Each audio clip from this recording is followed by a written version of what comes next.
സൗന്ദര്യലഹരി ശ്ലോകം 42. ഗതൈർമാണിക്യത്വം ഗഗനമണിഭി സാന്ദ്രഘടിതം കിരീടം ദേഹൈമം ഹിമഗിരിസുതേ കീർത്തയതിയഃ സനീഡേയച്ഛായാച്ഛുരണശബളം ചന്ദ്രശകലം ധനുശൗനാസീരം കിമിതിന നിബധ്നാദിദിഷണാം. ഹരി ഓം. ഈ ശ്ലോകം മുതൽ ദേവിയുടെ രൂപവർണ്ണന തുടങ്ങുകയാണ്. ദേവിയുടെ കിരീടമഹിമയാണ് ഇവിടെ വെളിവാകുന്നത്.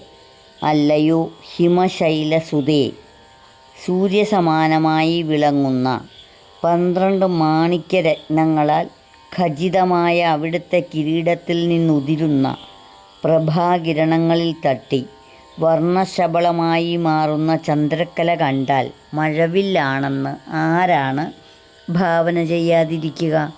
അത്രമാത്രം വർണ്ണനാതീതമായ കാന്തി ഉള്ളതാണ് അവിടുത്തെ കിരീടം. ഹരി ഓം.